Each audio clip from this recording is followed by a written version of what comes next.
Hello and welcome to the Creative Jungle podcast. I'm your host Sam. And I'm Diana. And we are all about bringing creativity to life and business. With each episode, we'll be speaking to artists, entrepreneurs, innovators, creatives on how they live creative lives and bring creativity to their business. Let's begin.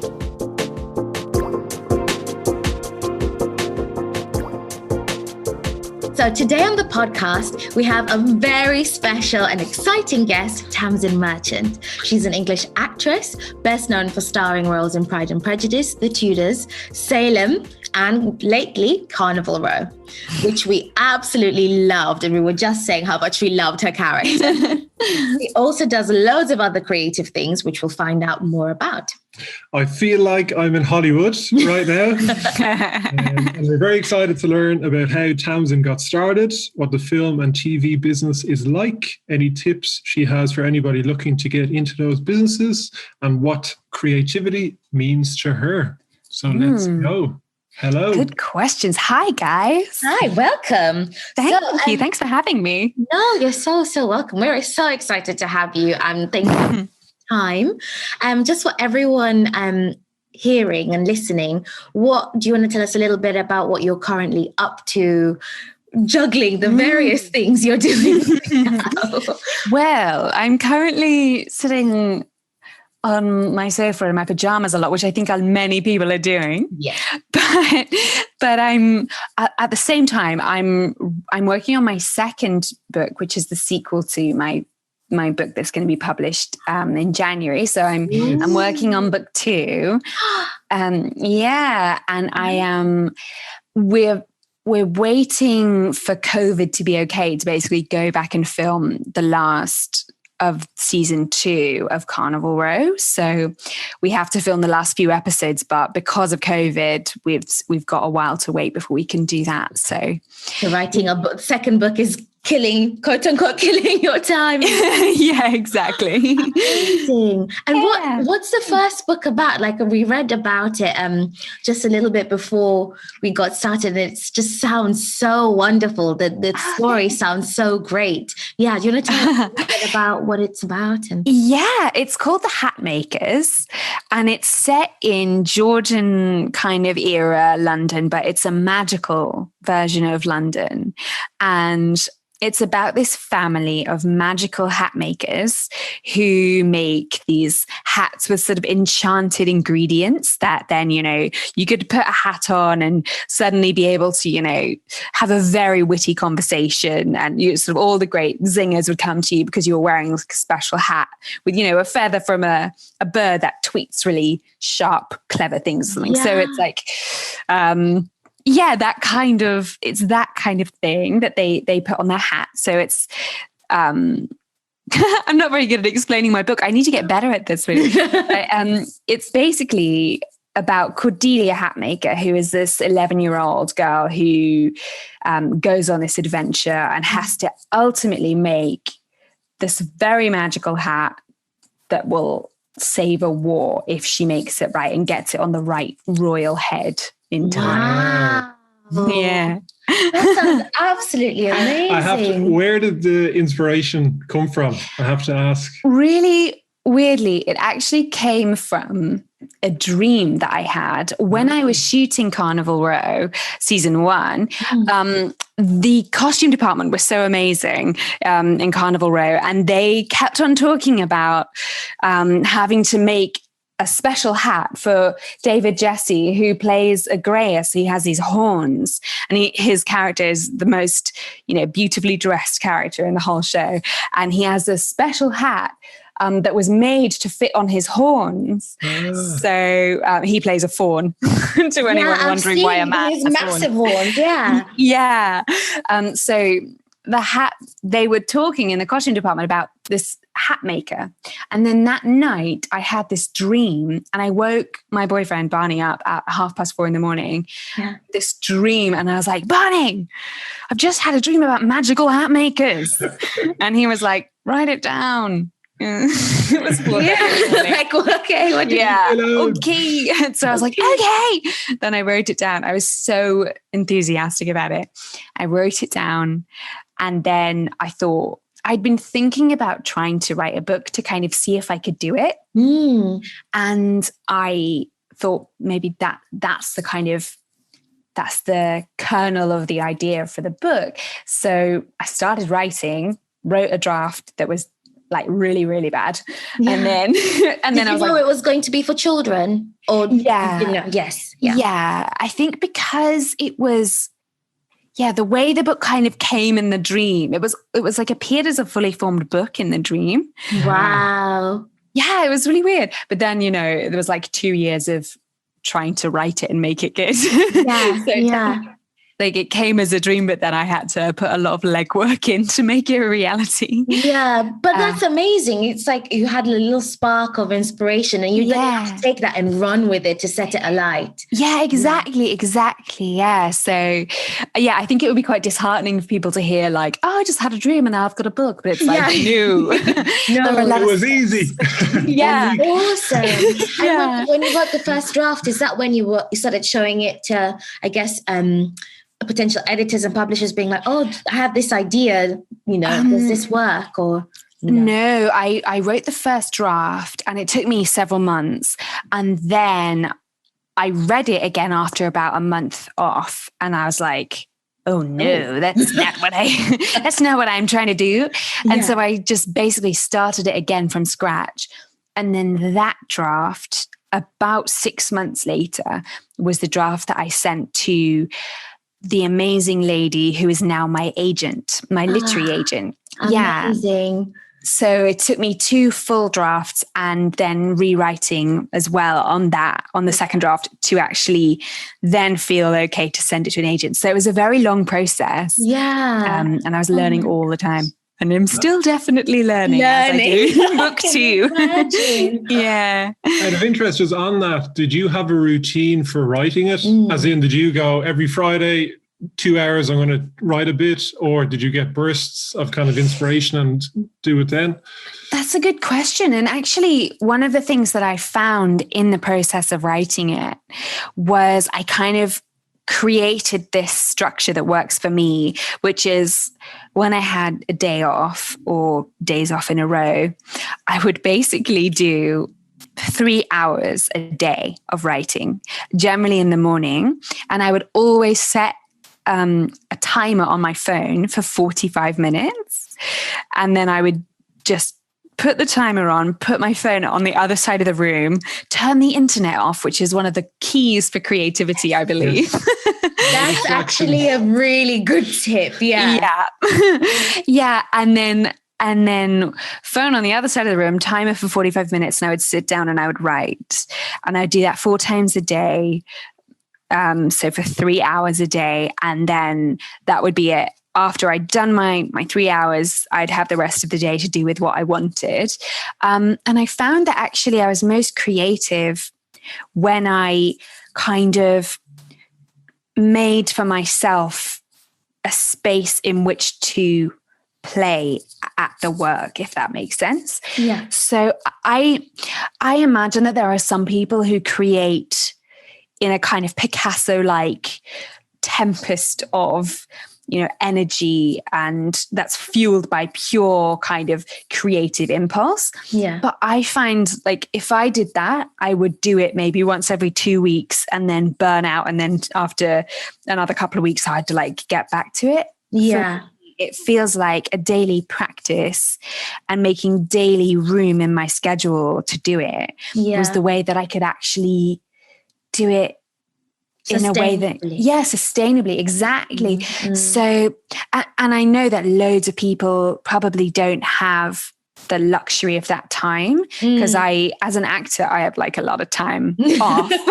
Yeah, you have chunks of time on and off. Yeah, exactly. And even shooting Carnival Row, like the way that show shoots is that there's lots of days off, and there's like an intense period of a couple of weeks on and then a couple of weeks off. So I was able to have time to sustainably every day come to my laptop and do my timer and turn off the internet. Those are the things just that focus. That's really, I think that's so.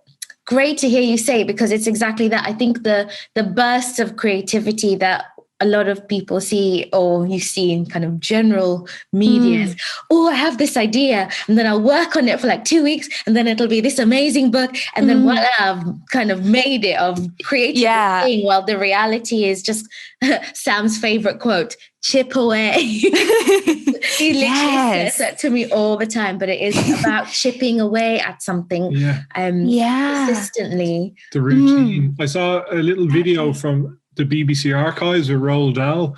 He used to always go into his garden shed every day, 5 days a week, did 4 hours, maybe 5 hours, sharpened his 6 pencils, had all his stuff, and just sat there. And kind of, it became great. And if he wrote, brilliant. If he didn't, fine. But at least just a routine of kind of doing it primes you for things to flow eventually. It's so interesting, Roald Dahl with his 6 pencils in his shed. That is so lovely. Oh my God. Image, isn't it? Thinking up the worst adults in literature. Yeah, exactly. Such good, terrible adults. Them, but the drawings that accompany them just really make you... they're so grotesque and brilliant, aren't they? Yeah, they're so good. I think you like build a house brick by brick, and you can build a book the same way. And it doesn't sound like very romantic, but I think in our age right now, we've got social media that kind of, we're used to seeing people's highs and not really seeing the unglamorous kind of daily grind that can go into some of the best books that you and I have ever read. So I'm not claiming that my book is going to be one of the best. No, well, planting the seed. But so I think we're used to this thing of like this image of a kind of romantic, it's often tortured artist. But I think a lot of what I've come to understand about my own version of creativity is that it's a daily practice. And it's and that makes me feel good, and it makes me feel like every day I've got some time that's kind of special for that. Yeah. And then also I have time off. Yeah, exactly. So. And leading in from that, I know you've spoken about your inspiration for your book, but before we switch into your kind of film career, but where do you get your inspiration from in general? Like, what inspires you? Is it the work that you do and feeding that across your different projects, or is it the people you meet? Yeah. What? Honestly, I feel like a bit of a magpie creatively and from an inspiration point of view. I think it's really about, obviously from the hat makers, my inspiration was from that dream that was kind of brought about by being in this amazing costume department. But I think as well, I've heard stories from other people that have just sparked something. And then, often I'll save something for a really long time and kind of write it down in a notebook. I definitely think keeping a notebook is a great way to... Yes, I completely... Do you have one with you always, just in your bag to jot? Yeah. Yeah, I do. Yeah. And it's very tatty and it's very kind of, dogged. And I've always got a pen and a notebook.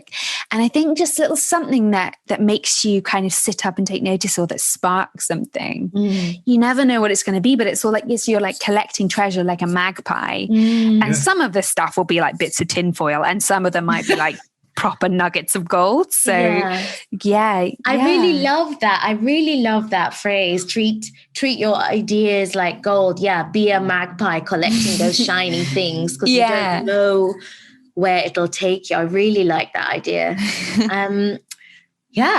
So in terms of your switching to film and TV, so everyone who was listening, I met Tamzin ages ago through a friend that I was in school with before you started your film career. Yeah. And then on the onset of it, which was really exciting. And I remember being in your house, in your living room with your parents, and you were saying, I've just done this. I think you've just done the audition or something for Pride and Prejudice. Yeah, do you want to say how you jumped into that career, and then also what made you stay and pursue it? Yeah, that's a good question, because I think maybe some people that do have a taste of acting find it quite maybe quite weird and quite kind of strange. But I mean, I just loved it from the first go. Yeah. I mean, I always loved doing acting at school. And I was lucky enough to go to a school where we put on lots of plays and lots of there were drama classes you could go to and drama clubs. And that was really amazing. So that was a great privilege. But I basically got into Pride and Prejudice because I was reading the novel of Pride and Prejudice for the first time. And when I was 17, and there was an article in the paper about how Keira Knightley was going to play the lead in a new adaptation. And it wasn't like a casting call or anything. It was just like a piece of information. And I thought, well, I want to be in that. So I found out who the casting director was. That is where the internet does come in useful. But I found out. Resourceful. That's amazing. You were like, yeah, this is what I'm going to be in. Okay. Yeah, I was a detective. And I found out that Gina J, who is I later realized and discovered that Gina is one of the industry's most ferocious and, respected and feared casting directors. And I called her office, like cold called her office. Yeah. And asked if I could audition for this film. And they were like, who are you? And you were like, I'm Tamzin and I'm Georgina. Yeah. I faxed them a photo of myself because they needed to see a headshot, but I didn't have a headshot. So I just faxed them. It was still in the age of faxing. Good Lord. 2004 was... the age of the fax. But I faxed them a photo of myself and they called me in to audition for a part and they didn't tell me what, and they didn't even give me any audition sides or anything, but they called me in and I went up with my mum on the train to London and did this audition. And then a day later, they called me again and they were like, we want you to come to London to meet the director. And and I was in school. And so I bunked off school and took my sister out of her maths class, I think. And took her with me because my parents were like out of town or something. And they couldn't, my mum had taken me the first time and she couldn't take me. So me and my sister bunked off school and went to London to do this audition with Joe Wright. And then I didn't hear anything for like 2 weeks and I just thought it was gone. And then I did a final audition. They called me, I did a final audition and then I got the part, which was, yeah. How did that feel? Going from like, oh, I've just had this notion. And I mean, it's actually more than I've just had this notion, but you had this, again, spark of an idea, followed it through, and then suddenly it becomes reality. How did that feel? It was very bizarre. Yeah. It was very bizarre. And it was like, it was interesting because it suddenly just blew my world quite wide open, really. I went from, being quite anxious sometimes, quite kind of, quite sort of, worrying about the usual things that 17-year-olds worry about, to suddenly, I was in a film set, playing a role opposite people who I'd seen on cinema screens. Yeah. And it was really, people who were huge. I mean, huge now, huge then, Yeah. It was an actual, Hollywood movie. It was very strange. They announced it in school assembly and half of the drama club kids didn't talk to me anymore. No, really? Yeah. I love that they announced it in the school assembly. That's awesome. Surely they'd be like, what did you do? This is amazing. Yeah, I don't know. I guess I think the thing I love about actors and can also be deeply frustrating is that we can have each other's backs, or from quite a young age, we can just see each other as competition. And, it can be a little bit strange, I think. Yeah, it is strange to see each other as competition when I guess, but we just think, I guess, from like a business mindset now, it's like collaboration is everything, because you can't you don't take yourself ahead. You don't go ahead by yourself. There's a whole village behind you. As you said, your mom coming to the audition, your sister, maybe the person who got your photo thinking, I'll just submit this anyway. There's a whole host of people behind you. That's so true. It feels strange hearing from like and we've thought this as well. Sometimes in the creative industry, it is always, maybe there's a little bit more about competition rather than collaboration. It's a bit of a shame.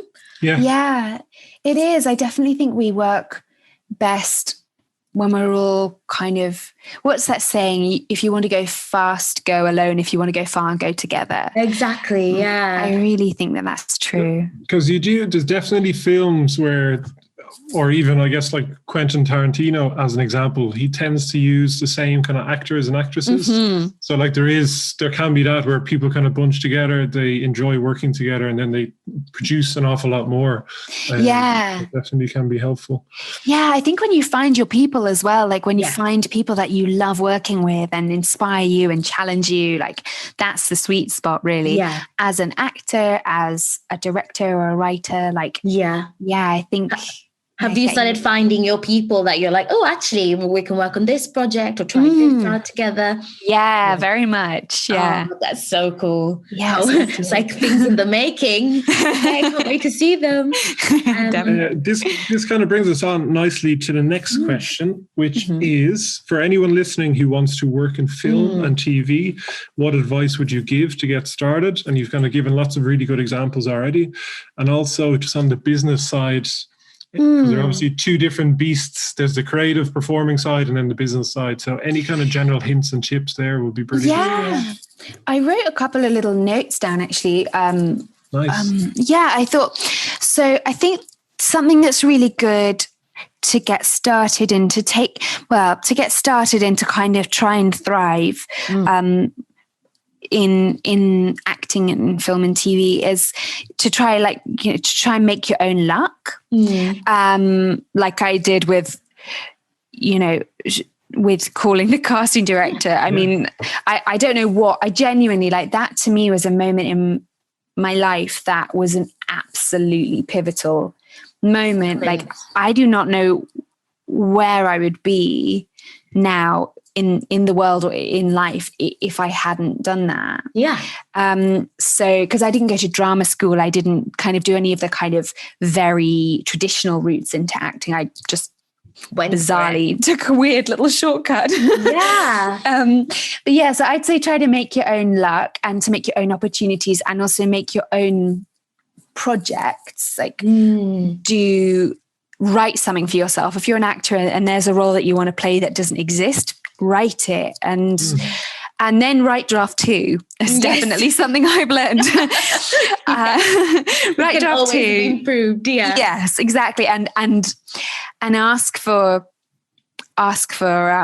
advice and opinions, and don't take it all, but take stuff that means something to you and that sort of speaks to you.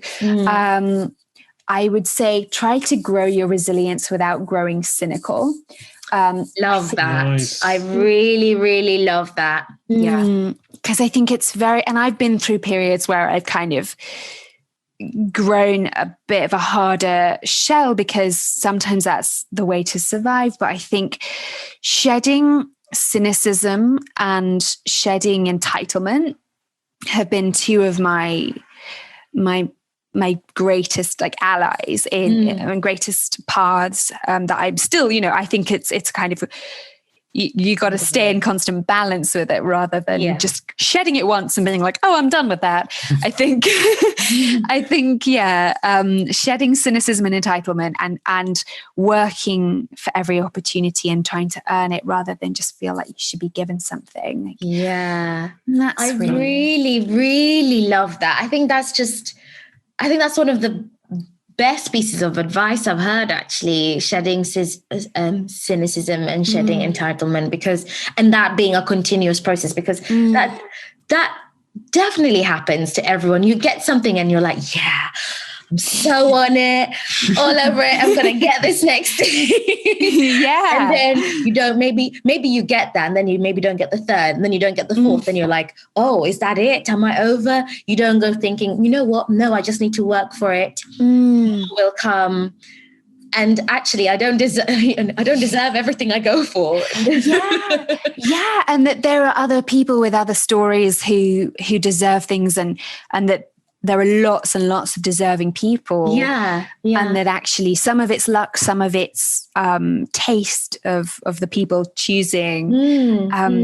But then I think one of the things that helps you navigate through that is making your own stuff. Yeah. Because then you become the chooser, you become the person in charge of yourself. And also then you start making decisions about who else to bring on into your project. And so it certainly gave me a greater understanding of the whole industry. When I started making short films, I started to understand, I got a much fuller picture, because I was just seeing it from my actor's point of view of being like, but I was good in that audition. Why didn't you give it to me? And then it's, absolutely. You start to see it all. Yeah. The full picture. And did something happen? It sounds like there was like a point where that kind of struck you. Then you realize, okay, I have to A, shed my sense of entitlement, and B, start working and creating my own projects. Did something happen that you can tell us a little bit about? And then, how that then really sparked you making your short films? I think I had a period of depression, actually. Oh, really?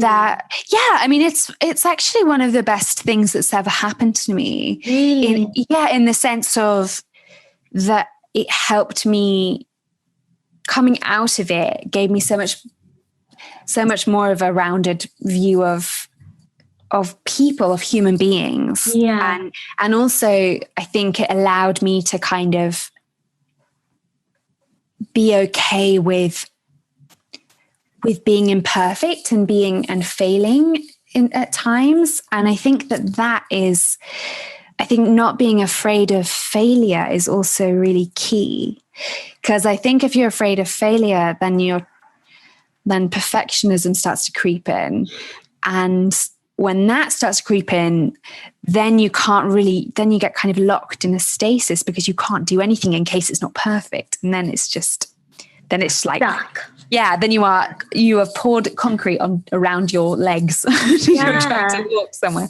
Yeah. So I think that the period of depression was actually it was very transformational. I think that periods of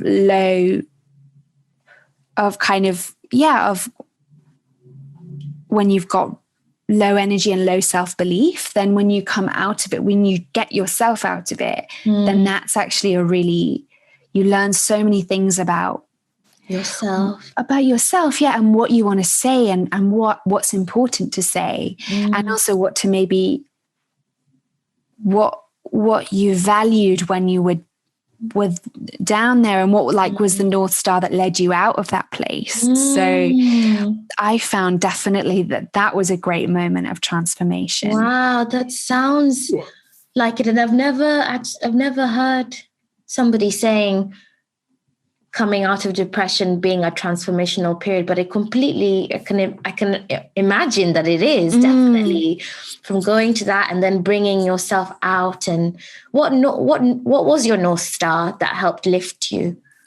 Oh, that's a good question. I think feeling like I wanted to tell stories of hope, and feeling like there was that I wanted to tell stories of like affirmation and of human courage, and feeling that stories are worth telling. Actually, I think feeling like I wanted to tell stories of hope and courage and affirmation and that's. So would I be right in saying kind of finding your purpose, I guess, kind of that this is what I'm here for. I can actually help spread these messages and spread hope. So I need to kind of get out there again. And it is a purpose and a kind of you kind of feel a bit reborn, really, coming out of. I felt a bit like. So I've heard this about butterflies recently. So there's you're a caterpillar, right? Imagine you're a caterpillar.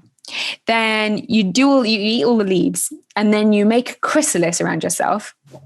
And then, I didn't know this, you turn into goo, and you turn into like a bunch of goo that's called, and the cells that you're made of when you're goo are called imaginal cells. Imaginal cells. Yeah, imaginal cells. Yeah. Okay. And then those cells could become anything. Anything? So, yeah, anything, any part of the butterfly. Any part of the, Not like, not like Iron Man or something. Although that would be probably, that would be amazing.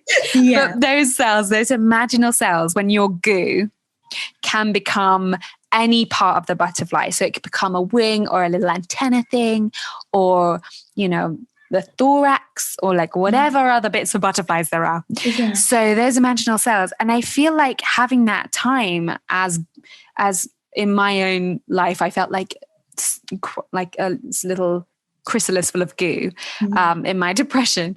I felt like there was transformation in that, and coming out of it made me realize what was important. And what's important is telling stories with meaning and heart and courage, and working with people who I believe in, telling stories that I believe in. Just a note on our sponsors who brought you this podcast. MYO Make Your Own runs over 14 different arts and crafts workshops, both online and offline. We also make creative how-to content for brands. Check out @MYO London for more details. Creative Jungle Company produces lots of creative kits for friends, families, companies and events.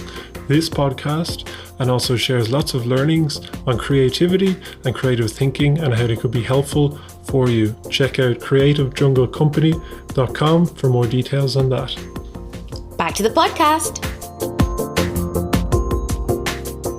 So much of this relates to kind of startups and entrepreneurship. Like, you are definitely an entrepreneur, really, the way you've gone about everything. And there's been highs and lows and real persistence. There's definitely tons of overlap. Yeah, absolutely. Interesting. Yeah, no, absolutely. Because, as you just said, being an actor, making your own luck, making your own projects is the same as starting a business. You're making your own luck. You have to make your own projects. You have to find your own clients. You have to create that team. You're managing yourself. You're managing the business of Tamzin Merchant in her various ways. It's the same. That's so cool. I've never thought of myself as an entrepreneur before. Yeah, Thank you. Wow. And even the way you created the short films as your project to start telling stories. Was it to build up a career as a director, or was it just was it an outlet? Is it kind of both, actually? Yeah. So I was shooting this show called Salem, and I was shooting it in Shreveport, Louisiana, which is a very interesting little town in northern Louisiana. It's very far away from a lot of places that I know and know. And there are some of the best people that I've met are from there. Just like some of the loveliest people. Yeah. And one of my very precious friends who I met there, Cam Owen, was working on the show, and he and we did season 1, and then we were like, we need to make something. We need to tell a story. We need to make a short film. So we made a short film in season 2 of shooting Salem. So it was actually partly because it was Shreveport where we shot was so far away that I couldn't ever go home. It was like a 10-hour flight home. Oh my! So I was there for 5 months. Yeah. And I had like a lot of days off. So partly, again, a bit like with the acting and with the writing a book, I made this and directed this short film to see if I could do it. Yeah.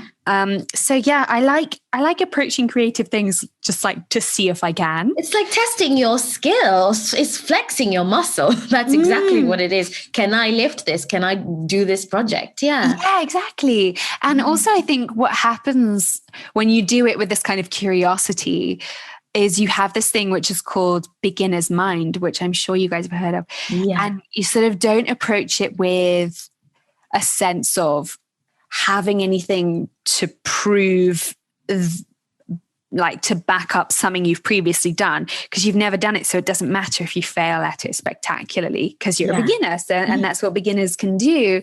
You know, we can't all be like Torval and Dean the first time we go on an ice rink. Yeah.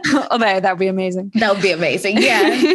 Yeah. So you can kind of afford to fall on your ass if you want to, or if you do, and it's okay. So and you can also see things from a new light. You don't have a preconceived view of this is how it should be done. You just kind of, I want to do it, so I'm going to try it this way. Yeah, exactly. And then you do it. Yeah. Nice. And then you can you're not kind of weighed down by some of the more traditional ways of going about things. Yes. Yeah, so, definitely. And are the short films are you working on them some more? Are you pushing them, or actually is the book and Carnival Row the current focus? Yeah, at the moment, I've made 4 short films, but at the moment I'm doing book 2 and Carnival Row. So I'm kind of focusing on those, but then next year I'm really looking forward to doing some more directing. Yeah. Nice. And how does it work with the short films? Sorry. How does it work with the short films? Is it you do one and then it runs for a certain time period, and then I don't know, how does it work? Yeah, you basically, they're interesting. Making short films I found really fun. So I made 3 with Cam, and then I made 1 in Shreveport, and then I made 1 actually made 2 in England. And 1 was filmed at MYO, which was so fun. I know. It's so cool. We live in Peckham now. So. Oh, you do? Amazing. Oh, Peckham's not in the studio, cool. I should say. Oh, it's a very cool place, Peckham. Yeah, it is really fun, really creative. I have a question. And the answer here is probably no, but I was just wondering, because you do so many different creative things, do you think because you've gone a little bit of an unconventional route in terms of you didn't do the drama school, you kind of made your own opportunity almost and kind of got into it then? Do you think because you've done that, it's given you the confidence to do a real mix of creative things? As in, like, do you see people that have gone down maybe the drama school route and they box themselves as being, I'm a director or I'm an actor, and that's kind of it? They don't look at all the possibilities. I'm not. That's a really good question. I'm not sure. I think it can really depend on the individual. A lot of great actors who I know have been to drama school and like given it their 2 or 3 years of like very impressive and in-depth study, and I find that very sort of impressive and very admirable. I wouldn't really be able to speak to how that might shape their thinking, because I'd probably offend Radha. And one must never offend Radha. No. I'm just afraid of them. Yeah. But yeah, so I wouldn't know about that. But I think that from my perspective, I've approached stuff generally with a kind of just a willingness to try, and a willingness also, I don't really mind looking stupid, as you may have noticed while watching Imogen Spenrose on Carnival Row. So I think approaching my personal approach has just been not traditional at all. I don't have any like a pedigree as an actor that a lot of drama school actors have. So it's an interesting question. But I fear the response of the... Yes, no, that's... Yeah. I was just partly thinking partly from the startup stuff, where when you make your own opportunities, you can feel like anything is possible. Because you're like, oh God, I have this big client over here, I can do this over here. It just gives you a lot of confidence. Yeah, that's super cool. Yeah, just hypothetical. I would agree with that a little bit. You kind of... But maybe actually, before I used to see as, like when I wrote the book, that was just an idea I had. And I thought, oh, this will be a really good project to do. And then where I was working, I was put on furlough. So I had time. So I was like, great. You know, MYO was closed. So I was like, great. And I just did it because I thought, oh, let me follow this idea through. But and Sam before had said, oh, it's because, you know, you've set up a business. So you feel empowered, i.e. whatever idea I have, I can make it come to life. But I think actually what you said about following curiosity is also actually a part of it. It's, can I actually even do this? And I think maybe those two in tandem, it's like, I reckon I can, but can I actually do it? Yeah. And also, I guess to your point, Sam, I think what's interesting as well is that you guys have made MYO with like wide horizons, and there haven't been, and for me as an actor, my horizon has been wide in the sense that I haven't been given a set of tools or traditions that I have to feel like I have to adhere to in order to be legit. Yeah. So sometimes I feel like I'm not legit as an actor because I don't have that kind of pedigree exactly behind me. But also for me, I personally, and it's very personal, don't want someone else telling me how to play. I feel a bit like sometimes certain things, and again, it just is so personal, so I wouldn't want to speak on a broad way, but for me, I mean, you get acting coaches that sometimes come and hang around on set and tell actors a lot of how to, or they have sort of this interesting relationship with actors that I've seen where it looks to me from the outside, and I'm sure it's not, that it possibly would feel to me. I'm really disclaiming the shit out of this. It's disclaiming. This is a disclaimer. But for me, I don't want a set of like rules of how to play and how to create. That's the kernel, that's the nub of it, really. So kind of stay true to yourself, I guess. And then and I'd rather make my own mistakes than allow someone else to tell me that I'm not allowed to do certain things. I'd rather find it out myself in a way. And have somebody's biases filter into how you play. I love that. I don't want somebody's rules telling me how to play. That is a frameable quote, Tamzin. Oh wow! If you ever go into merchandising, that is a poster. Embroider that on a pillow. Embroider that on a pillow. A wall hanging, 1,000,000%. Oh wow! Nice. It's very good. We've talked a lot, like loads of. Actually, no. I was going to ask about your highs. We talked a little bit about your, but what crazy highs have you had in your now multifaceted career that have just really struck you? The first being the phone call. The phone call was a massive high of getting, even actually making that phone call to the casting director was amazing. But then getting the phone call that I got the part was just like, that was my life fully changed. That was a sort of sliding doors moment. Having someone tell me that they want to publish my book was just, unbelievable, really. So that to me, I think I'd wanted to publish a book or to write a book really since I could hold a pencil, really. So that to me was huge. Yeah. Because you studied English, didn't you? Yeah, English literature. English literature, Yeah, and education studies. So there we go, so that was massive. And for me, like the sort of more, the highs come from getting to work with actors who I love, going onto set every day on a job like Carnival Row to act opposite, like Andrew Gower and David Jesse and Tracy Wilkinson, like my core troupe on that show. And that to me is like an everyday gift when I'm working. So that's amazing. That sounds so lovely. I have to ask, because I have no idea how it works, but say, for example, with Carnival Row, What is that like? As in, okay, we're going to shoot next week. How long does it take? How long are you typically on set? How much readings are there before you start filming? If you could give a flavour of that. Oh yeah, of the process to the layman, to the everyday person.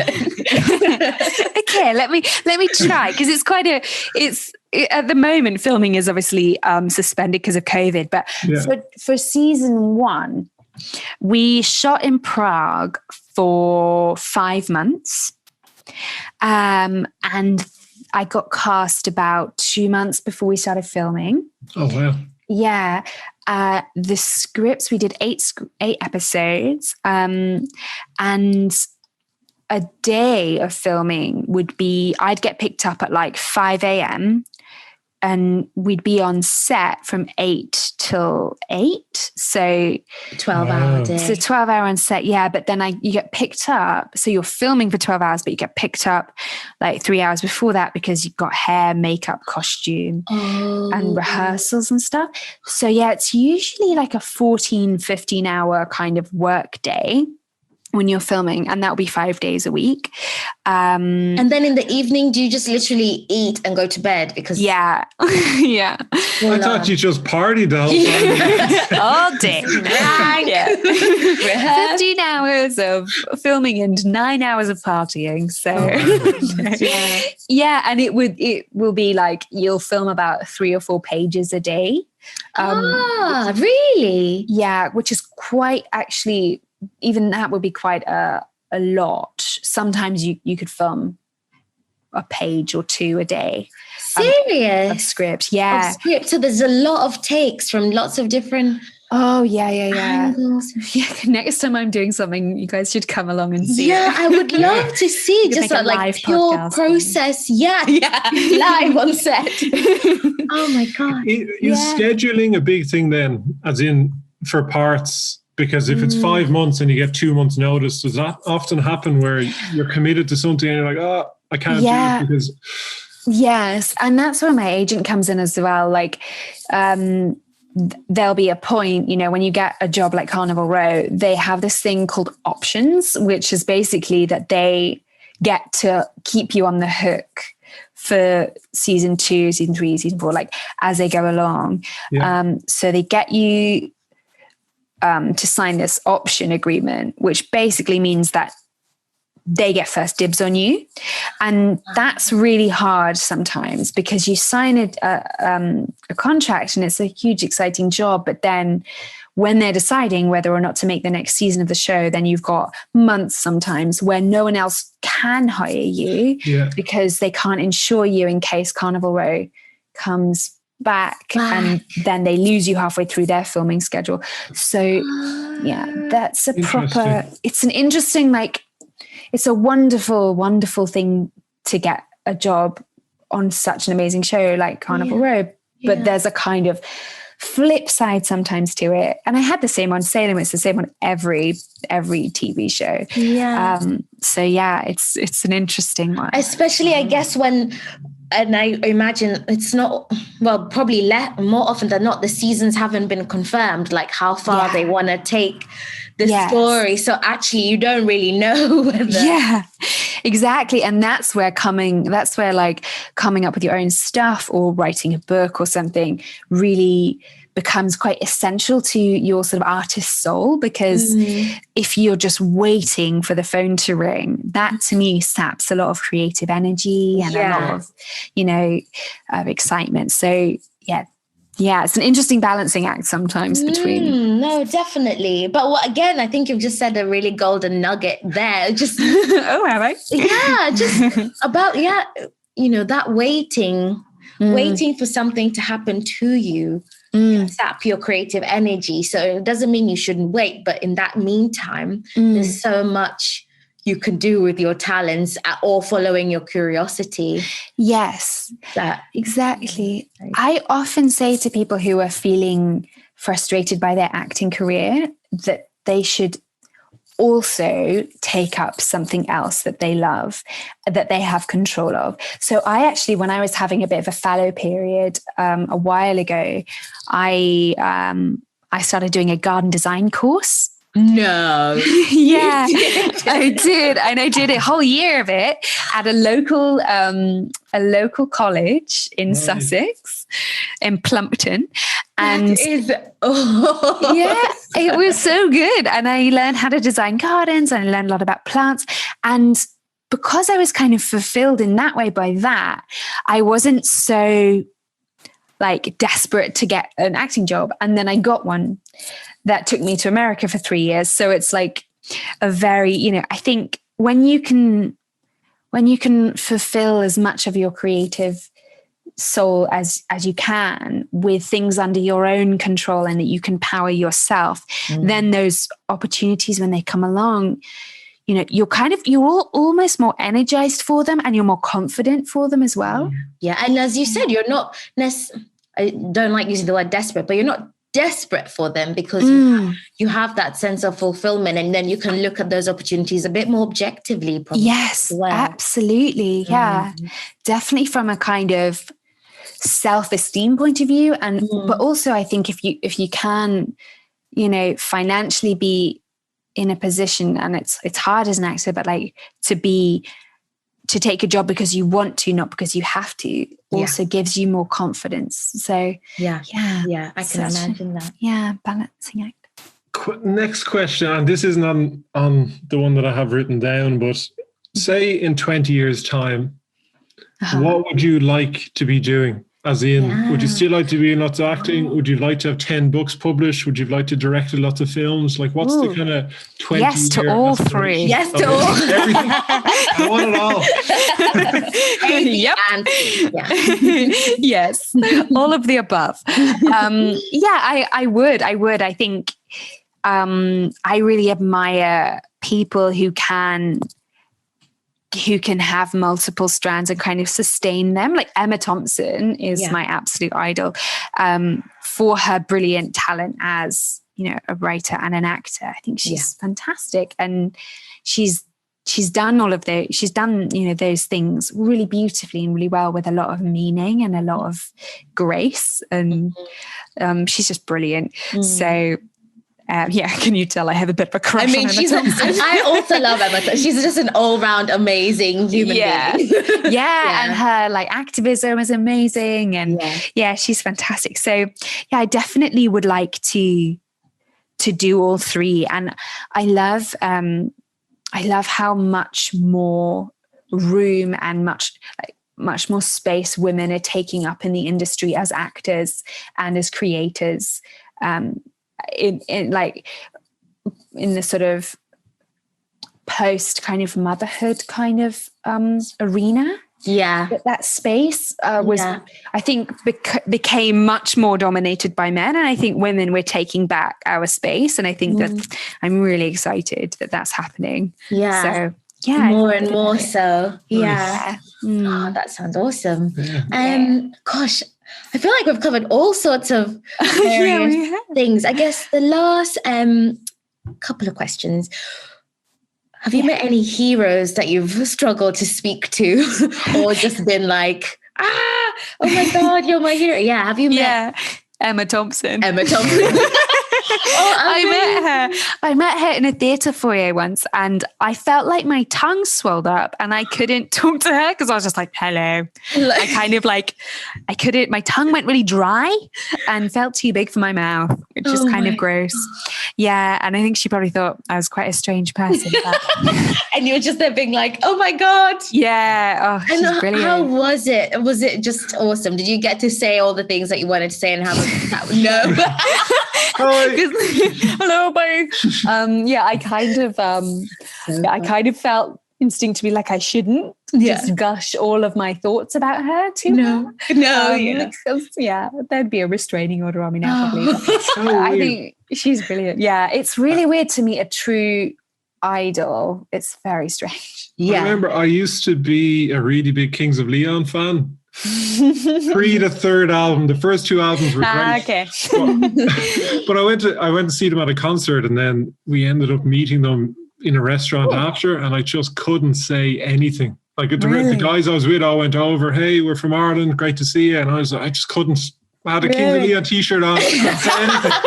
You just pointed at the t-shirt like, Me, I love Sign you. it. oh, sweet. But you must get that now, I guess, from fans of the shows and stuff you've been on. That must be a bit odd.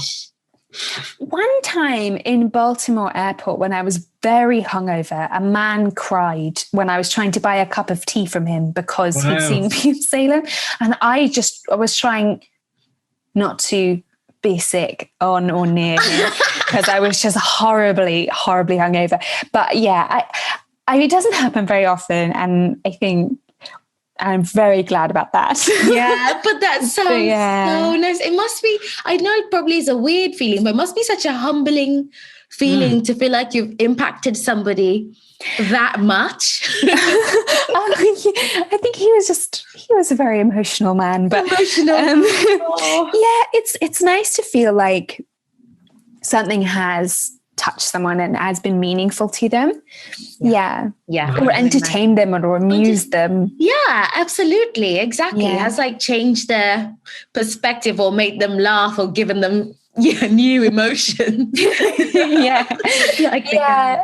I really like making people laugh. I think that's one of the things that I'm drawn to about with acting. I often feel like a story is, even if it's a serious story, if you can make someone laugh while telling it, there's just something really special about that, and it will have more power, especially the serious message has more power if it's kind of carried with humor. So Oh, I like that. Yeah, it's probably more memorable.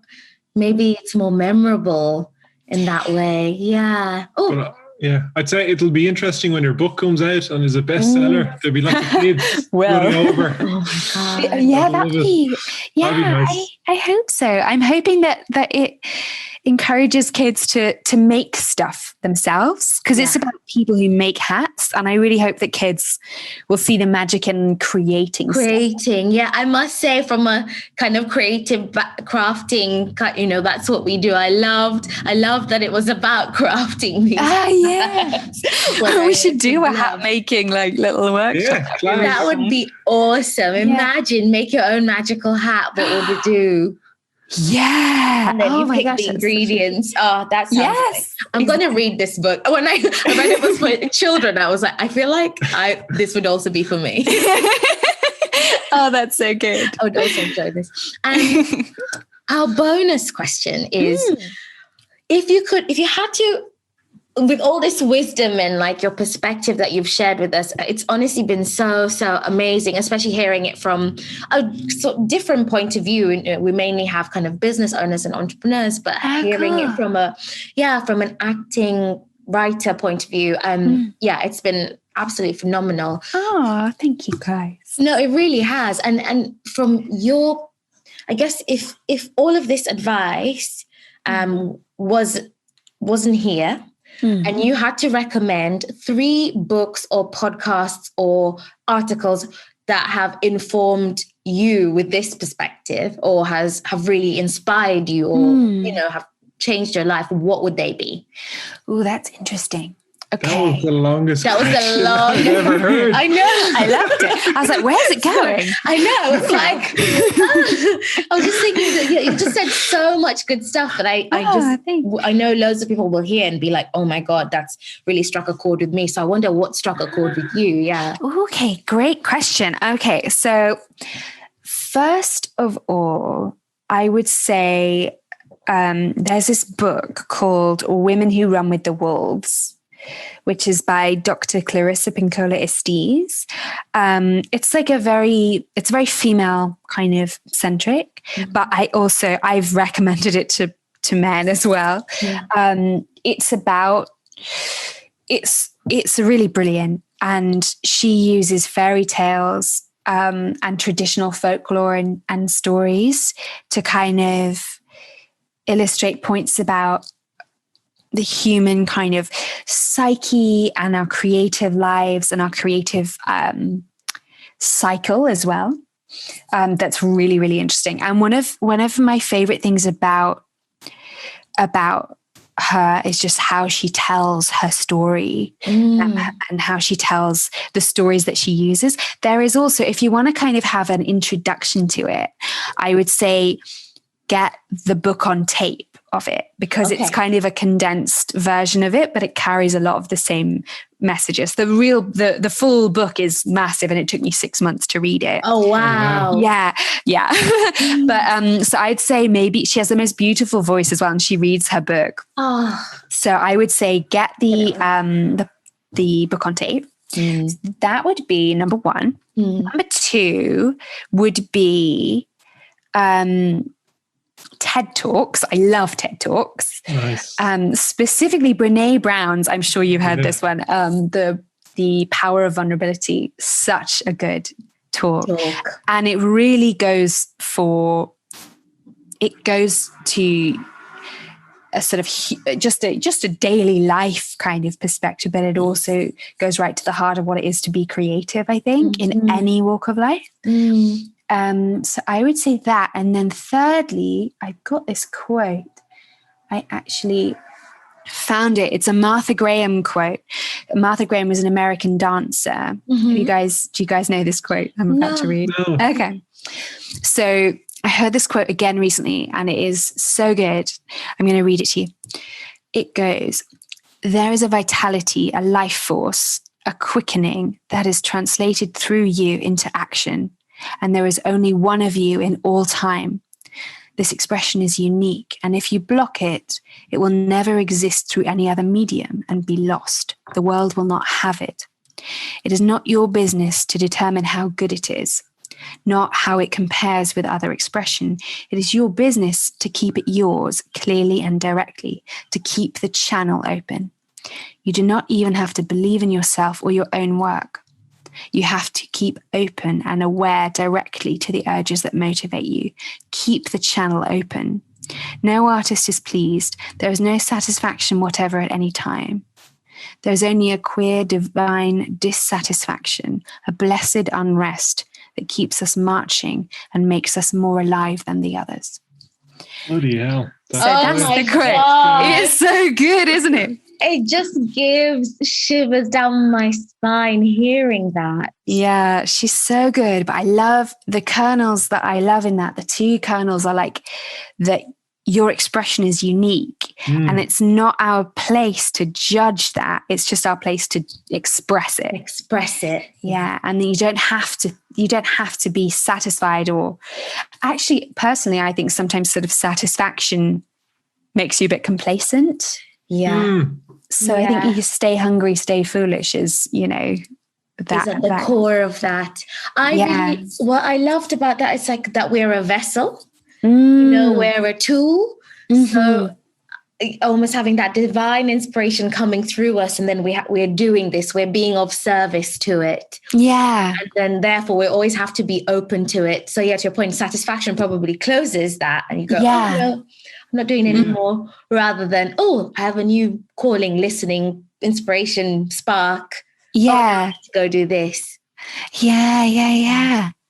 So keep the channel open is what is that, isn't it? I love that. Thank you so much. Is that from a book, the quote, or is it just on their Instagram or something? Martha Graham, I think she died in the 90s. Oh, God. Well before Apologies. Instagram. No worries. It's Martha Graham. Yeah. So Google her and you will find much more about her. But she is, she was an American dancer. So I'm not quite sure whether that was in a speech or like a book or something, but yeah, she's you saved that down. Yeah, that's thank you so much for sharing that with us. You're welcome. What is next for you? Where can people find you? Where can people find more about hat makers? Well, in fact, you can. This is a shameless plug. You can pre-order the hat makers now from the Puffin website. I'm not sure when Carnival Row season 2 is coming out because COVID has obviously, ruined everyone's plans. But hopefully that'll be out early next year, or at least the first half of it. And my book is coming out on the 7th of January. Nice. Part 2. Nice. Yeah, part one. Oh, sorry, part 1. My book 1, first book 1. Yeah, book 1's coming out 7th of January. And then part 2 of Carnival Row is coming out hopefully the first couple of months. I don't know when though. Do not quote me on that.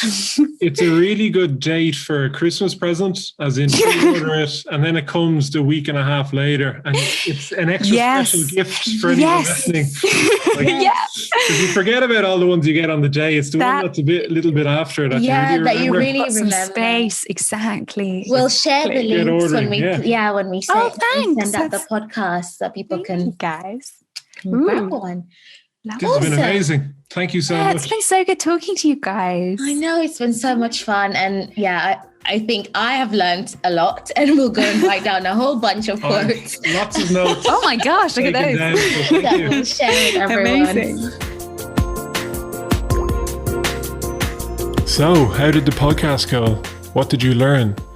If you'd like to find out more, check out creativejunglecompany.com or at Creative Jungle Co. on Instagram. You'll see our creative kits, previous podcast episodes, and all our blogs on creativity and creative thinking.